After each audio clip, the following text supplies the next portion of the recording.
Hello. I've had quite a few people ask me for some venison recipes. Well, I'm going to show you my favorite meatball recipe using venison. Now, actually, anytime a recipe calls for beef is when I can use venison. I don't do anything special. I just use the venison instead. If it's for a stew or something like that, I will cube some venison. This is ground venison. And I'm going to show you a recipe that's easy. I love having some of these made up. So what I have here is I have 3 pounds of ground venison, 2 eggs beaten, 1 cup of milk. In here is 1 teaspoon of salt, 1 teaspoon of pepper, and a half a teaspoon of chili powder. Here I have 1 tablespoon chopped onion, a half a teaspoon of chopped garlic, and 1 tablespoon Worcestershire. Oh, sorry about that. 1 tablespoon, what's this here sauce? I'll say Worcester sauce.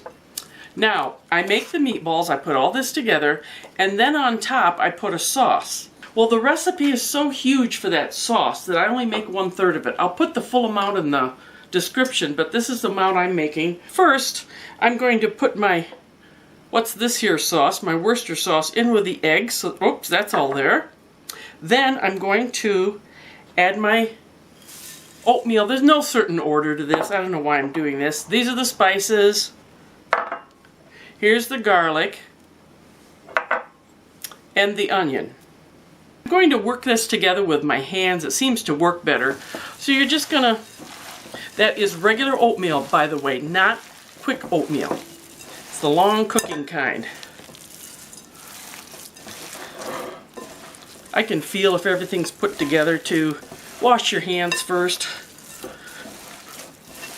Okay, now I'm going to add the eggs and the Worcester sauce is in there and the milk. This gets a little gooier. It might be a little messy. I think you're getting the idea. Ooh, my hands are cold. Might want to use a spoon at this point. But I'm going to keep going. In for a pound, in for a penny. There. You know, when Martin is gone, I make the full batch up. I mean, he likes these, but not as much as I do. I make the full batch up, and I eat on them for days. I love them. They're good cold. They are really good as a sandwich. There, that's good. Want to get that all worked in. I have a 9x13 pan. I don't know if they'll all fit in here. I'll have to get another pan if it doesn't. But I sprayed it with some Pam, and now you're just going to make meatballs. Just make them however big you want.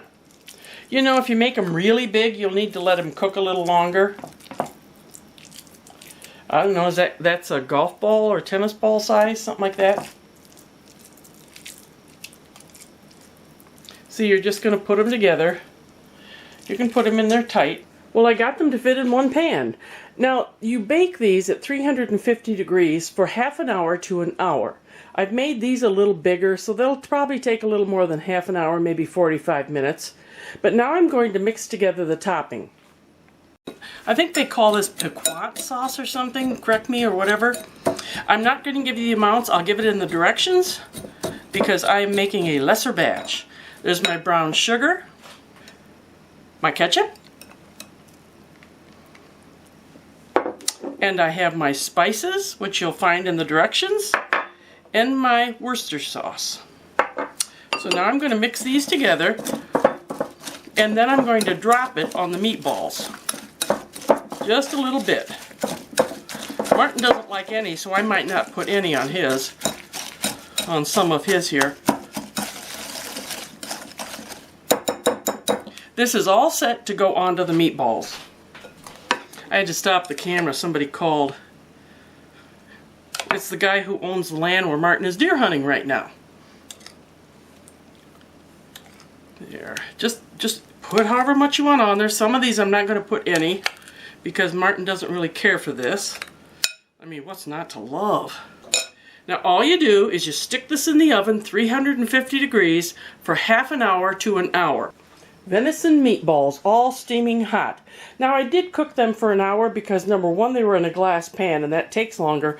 Number two, I like the glaze to set on a little bit, so that's why I cooked them longer. I did the temperature gauge at half hour, they were done, but I like it when you get that little crusty glaze. Now remember, you don't have to use venison. Most people don't have access to venison. Use hamburger if you want. These are so good, you can use them as sandwiches. I eat them cold. Woo, they're good. Venison meatballs, easy and tasty. Until next time, bye-bye.